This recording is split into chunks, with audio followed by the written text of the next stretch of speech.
Welcome. Hello, great to see Hello, you. hello. Great to see you also. Dear Volodymyr, thank you in advance for the conference you will hold. Is it okay then for you to be 40 minutes followed by 20 minutes of questions and answers? Look, I mean, the more discussion we have, the better. So I Okay, think it okay. can even This is what I be. want. This is what I wanted to say. If there are more questions and you are available and not too tired to answer, then we can stay longer because we do not have a limited time. I think it could be more than 1 hour, no problem. But it depends on you, only on you to not be so tired and I don't know, borrow maybe about the questions. I don't know what kind of question No, it I can mean, be. I mean, it's better that people ask questions. I don't want to talk too much, so Okay, I will just make a few introductory things and let's discuss. okay, okay. And I think I'm saying hello to all the people that already is on our link. But I wanted to ask you something before the conference. Do you think that the ultimatum given by the American president that by May 15, Volodymyr Zelensky must accept peace in any conditions, as I understood, it could be possible? I know that the problem is Donbass, we know, but the American president is a sort of trumpet of Putin. So I don't know. What do you think about this ultimatum? May 15. Uh, It's just a curiosity of mine. And one more thing, I hope your president will not go to Moscow to discuss with Putin, because I saw that Putin invited him. But I no, of hope course for not. him that he will not go there. Of course not. Okay. And the ultimatum is, well, we can discuss it, but Okay. yeah. So what happens if Ukraine if it doesn't happen? What will happen? We should also Mhm, ask this question. Okay, but mhm. we will discuss.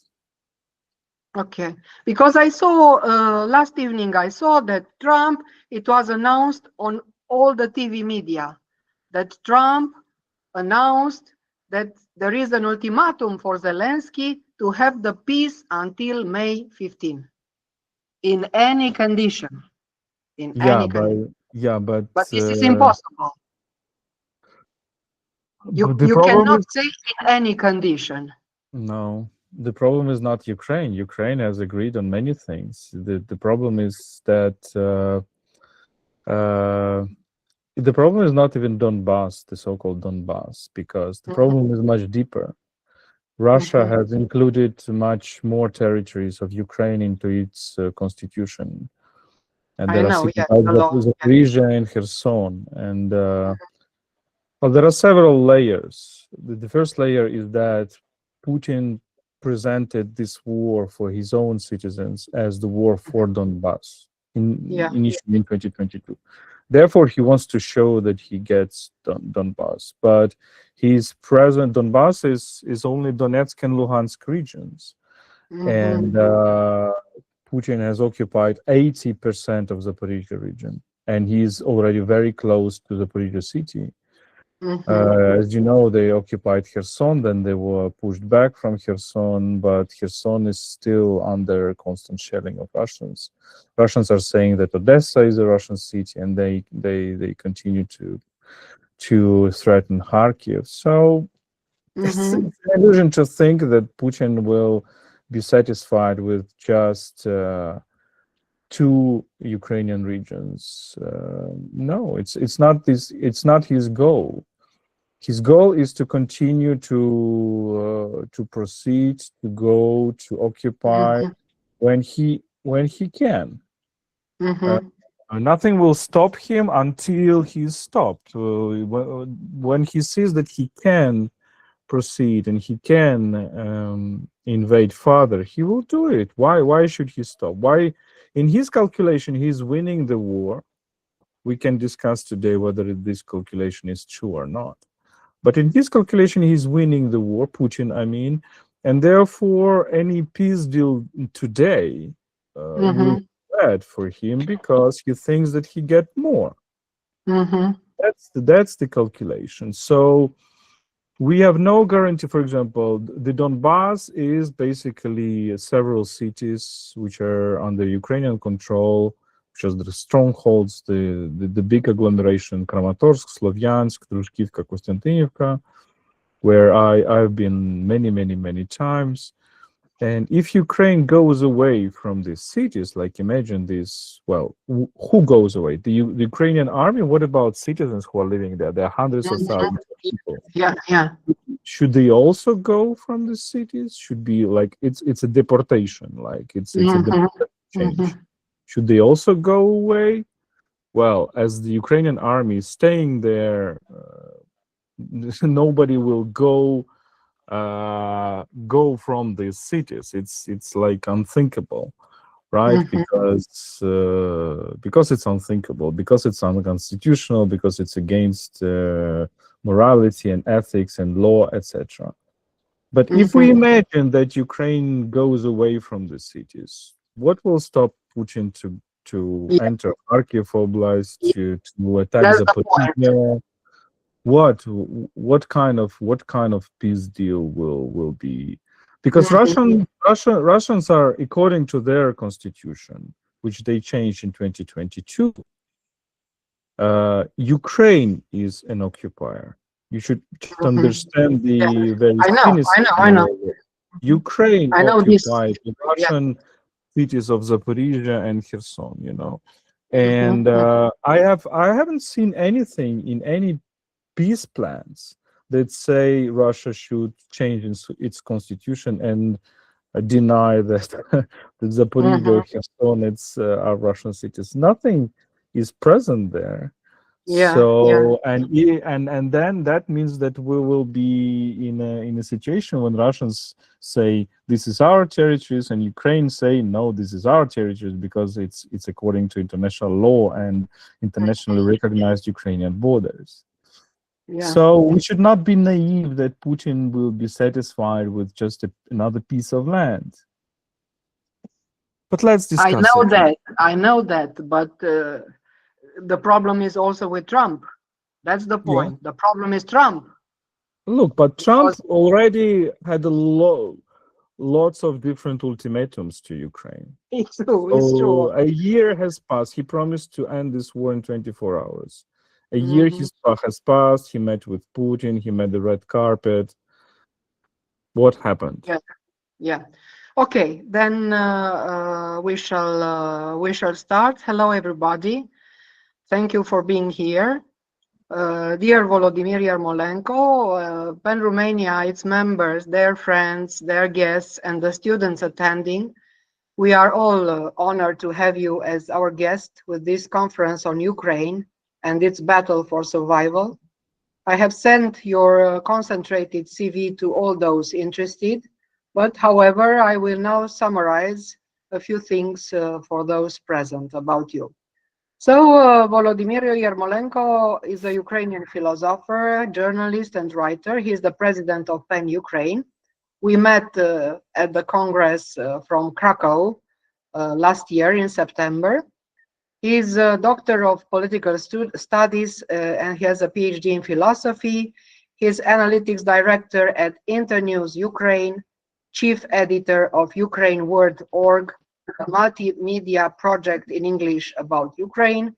He is associate professor at Kyiv Academy, book writer, fiction and non-fiction, author of podcast Explaining Ukraine and Thinking in Dark Times in English, co-author with Tetiana Ogarkova of Cult Podcasts in Ukrainian, and author of many articles in international and Ukrainian media.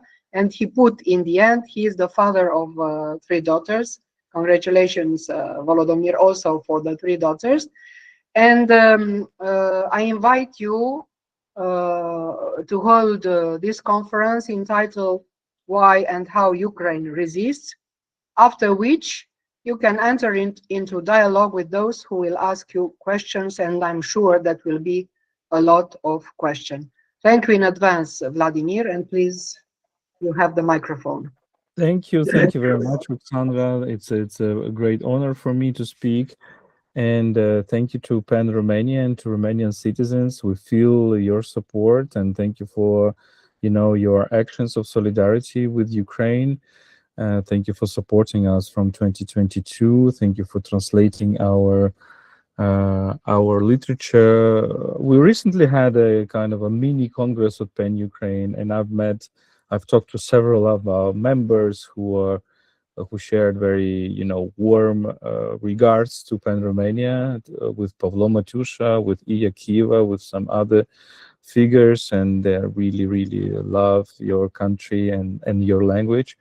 Unfortunately, I'm not capable of speaking Romanian yet, although I have a few Moldovan and Romanian friends. And I don't want to actually to speak too long as an introduction. I see that we have several dozens of people, so I really want to use this opportunity to answer your questions, because I don't want to impose anything that I think on you. I'm always rather open to the dialogue. I hope you hear me well. Yeah, it's okay. It's okay. It's No fine. problem. It's okay. Okay, so I'm now in Kiev. I live in Kiev suburb, which is called Brovary, with my family in a multi apartment building, which has 10 floors. And Kiev now suffers a lot from the Russian strikes, because basically what happens is that we have a very cold winter. We have now winter which is -15, -20 sometimes during the night Celsius, and that means it's really cold, a lot of snow, and Russians are using this moment to basically exterminate our energy infrastructure. So there is a practically a humanitarian catastrophe in some of the districts in Kiev. Just to explain to you one technical thing. So Kiev is a big city, several millions of people, and there are several thermal power plants that work on fossil fuels and then produce both electricity and heating. And the system is post-Soviet, it's centralized. And therefore, imagine, for example, one of the districts of Kiev where you have hundreds of big buildings. Some of them are 16 floors, some of them are 20 floors, some of them are 10 floors.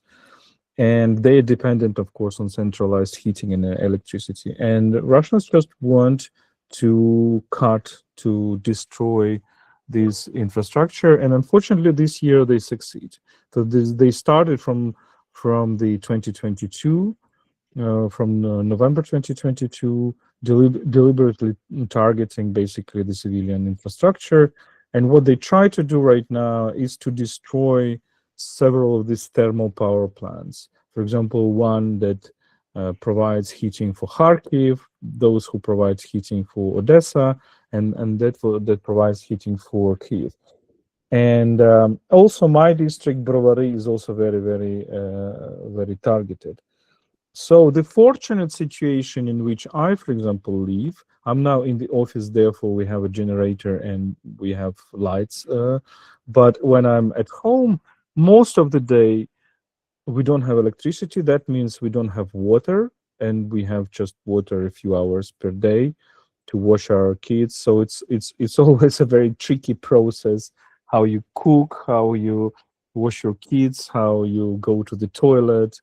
You can imagine that in the multi-apartment buildings, when there is no water, these things become problematic. But we have heating, and that means that we are lucky, because there are lots of people in Kiev that don't have heating in their apartments. And we are talking about thousands of these multi apartment buildings. So you can imagine that hundreds of thousands of people in Kiev might not be having heating when there is -15 outside Celsius. So this is what is going on. Russians are not waging war only against Ukrainian army, they are waging the war against Ukrainian civilians.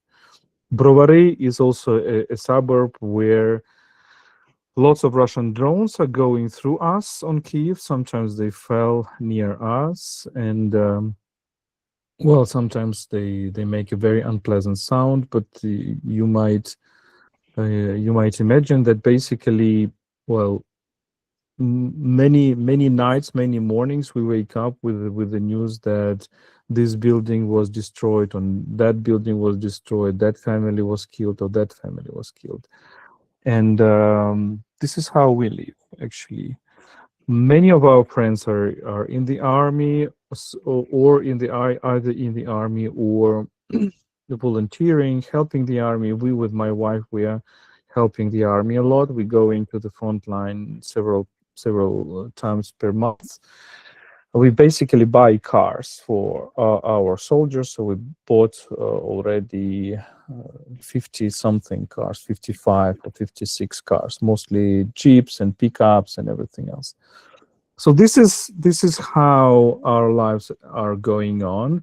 It's no writer that I know in the PEN Ukraine is just a writer, right? So many people are in the army. Many people are helping the army. Many people are doing a lot of volunteering work. So it's a very it's what is called in French this notion of intellectuel engagé. I don't know if we can say the same thing in English, but it's a very active people. Some of our friends have been killed. Some of them are civilians, like Victoria Melina. Some of them were soldiers, like Maxim Krivtsov. Some of them are considered as missing in battle, like Boris Gumenyuk or Mykola Leonovich, or some others. We are doing PEN Ukraine. We are doing the monitoring of figures of culture, people of culture that were killed by Russians. There are also other projects done by other Ukrainian writers like Nedo Pisani. And of course, this memorialization work is also very, very important. So what Ukrainian literature is about today? It's not only about pain. It's not only about sorrow. I would say that this is a literature. I use the term despite, and in Germany, in March there will be my book, short book, which will be published, which is called "The Culture of Despite." If some of you read in German, you can find it. If there are those of you who read in French, I understand that Romanian culture is quite close to the French culture. Our book with my wife Tatiana Harkova is now being published in Gallimard, in the famous French publishing house. It will be published on February 12th, and it's called Life at the Edge, and basically La vie à la lisière, être ukrainien aujourd'hui, life at the edge, being a Ukrainian today. And if you are publishers or connected with Romanian publishers, basically the French text will be considered as original. We published first the text in Ukrainian, but the French text for other translations is considered to be original, so you can actually translate from French if you're interested. This is the book based upon our traveling to the frontline areas. It's a philosophical book. We call it philosophical reportage. But it's just an example how many Ukrainian writers also become reporters, become journalists, become documenters of war crimes. Victoria Melina, whom I mentioned, who was killed by Russian missile in Kramatorsk in 23, was documenting war crimes. She was known and is known as a prosa writer. She also wrote lots of poems, a number of poems, but the book, which is now published in many languages across the world, is called Looking at Women, Looking at War, is a book of talking with women who were engaged in volunteering or military service. So it's very much a book of reportage and a book of interviews. We have lots of course, military literature by soldiers, both those writers who were writers before they joined the army, and I can mention such names as Artem Chapai or Artem Chekh or some others. And we have writers who kind of became writers during the war. And for example, our last year's prize for the best essay book in Ukraine, the Shevelov Prize, was given to Artur Dron, a very young Ukrainian writer in his 20, I think he's 25, 24 years old, who was 3 years in the infantry. He was wounded, and this is one of the most read books in Ukraine right now. It's called Hemingway Doesn't Know Anything. It's a kind of also the debate with the classical war literature, and I think it's going to be translated in many languages. Or we can say, for example, there are medics who write books, military medics like Bogdan Zhuravel published a very interesting book and a very difficult book. He is a military surgeon. So we have lots of things like that. At the same time, we have a flourishing poetry. And it's amazing how during the war you have such a wonderful, such a strong poetry. Artur Dron, whom I mentioned, is also a poet. Yarina Chernohuz, our former student, who is now also female soldier. If you're interested, I have an interview with her in English on Explaining Ukraine podcast. She has also been translated into French, some other languages. There are soldiers who become poets. One of the legendary and very important figure for Ukrainian social life, Yulia Payevska, call sign Tyra, who also now write a lot of poetry, and we perform together sometimes. And there are some other great poets like Svetlana Povalyeva, Katerina Kalitko, or Dmytro Lazutkin, also a military, or Halina Kruk, or Iya Kiva, or lots of other names. And maybe it's an amazing thing how strong Ukrainian poetry is today. Many of such authors are being translated into other languages. And as far as I can say, it's not only a poetry of sorrow, it's also a poetry of, I would call it poetry of life despite death, sometimes joy despite sorrow. I think Ukrainian culture and Ukrainian literature are in this moment of time when the way that you understand how life is fragile and how it can be over, next night. The fragility of life, its sudden mortality, gives you the feeling that life is something miraculous. And I think this appreciation of life despite death and suffering is something that really gives a lot of energy to Ukrainian literature right now.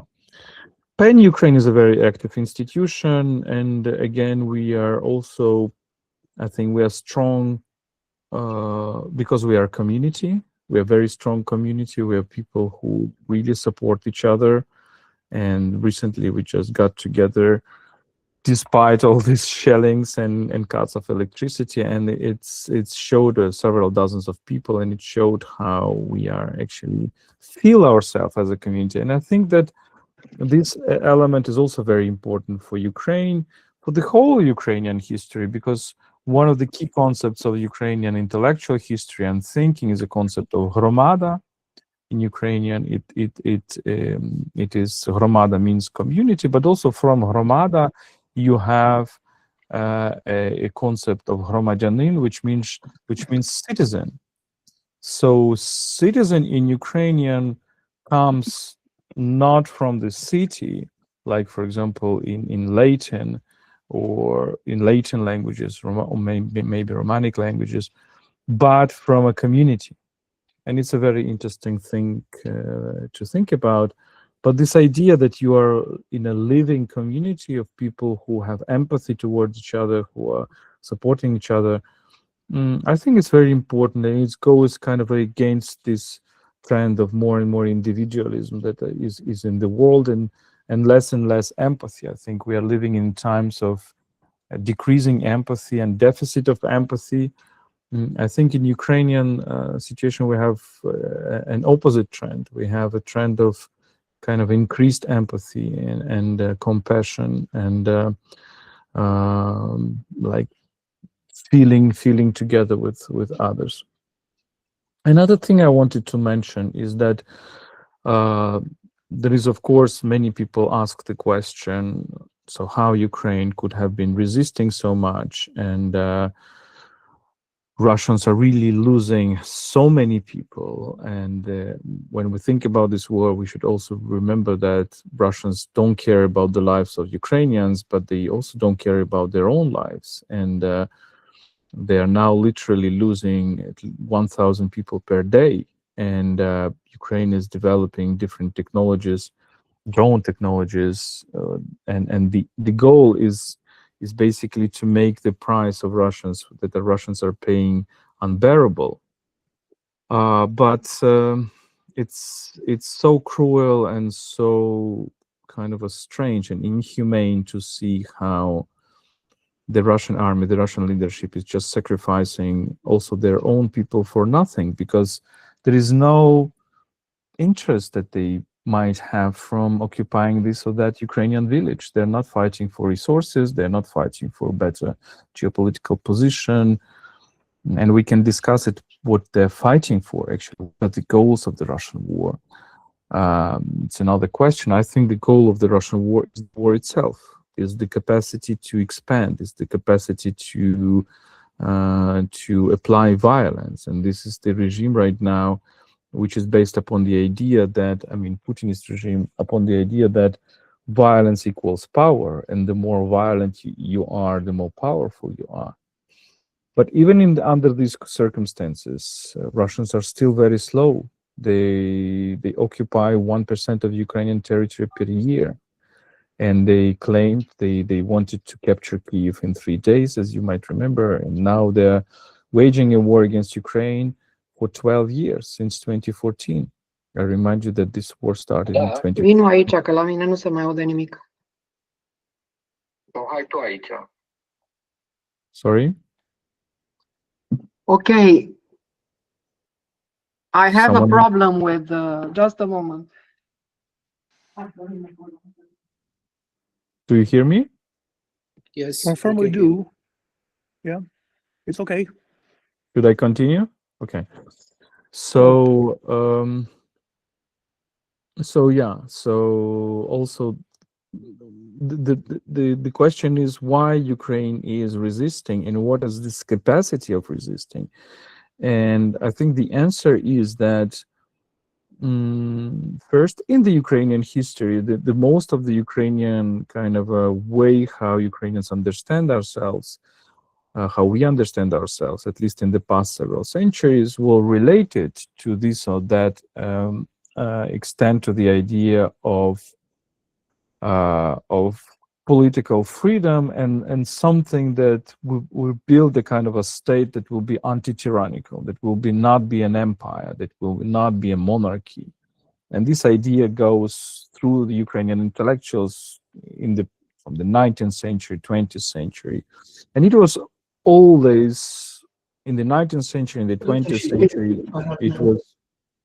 it was always regularly kind of exterminated by the Russian vision of the world, which since, I would say, at least 16th century, when Russian political project became an imperial political project to replace Byzantium and to become a third Rome. And in any moment, any critical moment of its history, Russia tried to reinvent this concept of an empire. And I think empire is something that has center but doesn't have borders. Therefore, it wants to expand. While the republic is something that has borders but doesn't necessarily have a single center. And I think Ukraine was, at least in the past several centuries, was always trying to be this republic with clear-cut borders, with more or less understanding what are our lands, but with multiple centers, and therefore it's would be incorrect to understand Ukraine, for example, only as Kyiv, only as having one center. Ukraine is kind of a very multiple, it's very plural, and there is a plurality of cities and regions that compete between each other, because Odessa doesn't want to be under Kyiv control, or Lviv is a separate strong city, or Kharkiv or Dnipro, etc. So I think this element is very important. The second element is that in the past decades, Ukrainians were learning how to self-organize, because we had several revolutions. We had the Orange Revolution, then we had the Revolution of Dignity, then we had the first Russian invasion in 2014. And all these events were teaching Ukrainians how to self-organize, because in a situation where you don't have a strong state, the citizens kind of were pushed, the active part of citizens were pushed into the need to self-organize and the need to create a kind of another alternative way of self-organization than the state. And I think this element is very important to understand Ukraine. It's precisely because the state was weak, the society became strong. And if you look at the way how, for example, Ukrainian army is now organized, so the non-successful stories about the Ukrainian army is when parts of the Ukrainian army are living in the legacy of the Soviet army. The successful stories of the Ukrainian army is when certain units integrate the experience of society, integrate the experience of civil society, including the technological experience. And therefore, my kind of a joke is that, which probably is not a joke, is that in Russia, the society is organized like an army. And in Ukraine, the army is organized like a society, with kind of a sometimes very anarchic elements, very democratic elements, but this is how it is. And maybe my last 2 points, and then I will happily answer your questions. The last 2 points is that we also need to understand that Russia is an empire, that it's not a nation state. It's an empire it's not a maritime empire, and therefore many people in the West do not understand it, because people have this understanding of an empire as a maritime empire when you sail somewhere else, and then you colonize distant people, and because they are distant people, you apply racist framework towards them. You're saying that they're different than you, and they will always be different than you, and this difference is hierarchical, and this produces this racist discourse. While Russian imperialism is continental, and it tries to colonize the close people, and it tries to say to these close people, close geographically or ethnically or culturally, or religiously, that you're the same as us. You're not different. You're the same as us, and you will never be different than us. We should have the same identity. And they apply it to Ukrainians, and they're saying, you Ukrainians do not exist as a separate nation. Therefore, everything that is different from us, Ukrainians, from Russians, is a deviation, is a disease, and should be exterminated. So I'm stressing this idea of imperialism of assimilation, contrary to the idea of imperialism of racism. And the last thought I would say is that the role of literature in the Ukrainian cultures, in many probably cultures that were quite late in their state building, is quite big. And therefore, if we look at our founding fathers in the 19th century, people like Taras Shevchenko, of course, the role of culture and literature are so huge that it's interesting how, for example, with the classics of the 19th century, right now, Ukrainians are not working as many other cultures when these are classics and you just consider them as classics and who were living very far away a long time ago.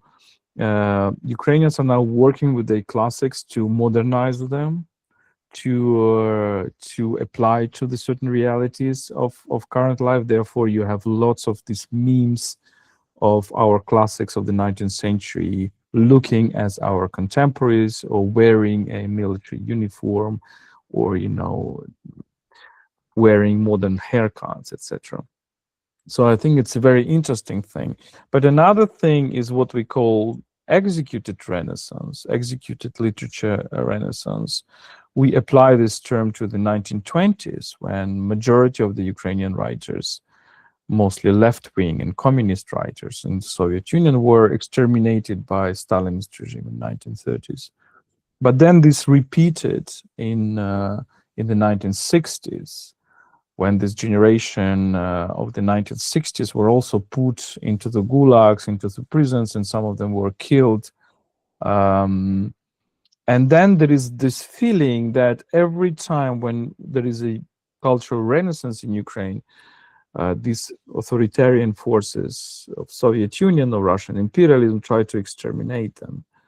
And therefore, Victoria Melina, whom I quoted, she once wrote that I was feeling that I'm in the midst, when she was writing about Volodymyr Yermolenko, a Ukrainian writer who was kidnapped by Russians and killed. She found his diary, and she was saying she found it in the earth, dug in the earth, in the land. And she said, I was feeling myself inside of the new executed Renaissance. And she was killed 1 month after she published this text. So there is this feeling that we are kind of on the edge, and every renaissance of the Ukrainian culture, Russia tries to exterminate it, and therefore it's kind of battle for existence, what we call existential battle. Yeah, so I will finish on that, and we'll be glad to answer your questions.